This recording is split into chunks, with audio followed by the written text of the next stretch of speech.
Hey guys, good evening. I'm here with Casey in my office and we're going to talk about how to know if your hip flexors are tight.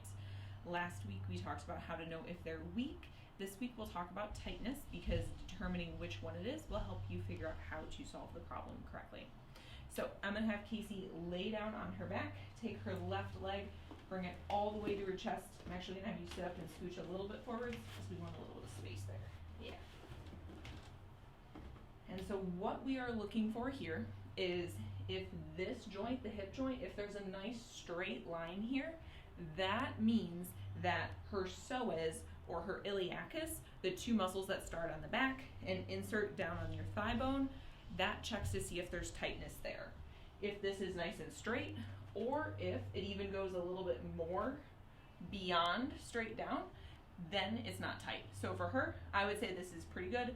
Her psoas, her iliacus on her right leg, not tight at all. The other thing that we're going to look at is where her knee is. And again, also not tight. She's right about at 90 or so, or a little bit shy, and we're looking for anywhere really between here and here. So between 70 to 90 degrees of bend at that knee, or away from parallel. So from here down to 70, down to 90, we're looking between 70 to 90 for normal. We also want to take a look at how her leg is laying while it's laying here. Is it going out to the side? Is it going in? And hers is pulling a little bit out to the side. And that tells me that her IT band on this leg is a little bit tight. If it were going inwards, it would tell me that her adductors were tight. So we're going to switch legs and see if the other side looks the same or if the other side's a little different. So for this side, instantly you can tell the IT band is much tighter on this side compared to the other side. It goes out much further.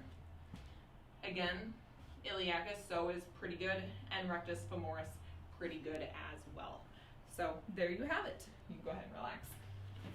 That's how to know and how to self-check and see if you have hip flexor tightness.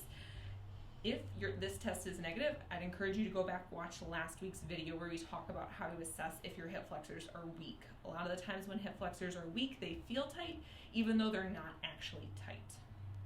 If you have any questions, feel free, comment, or message me. And thanks for watching.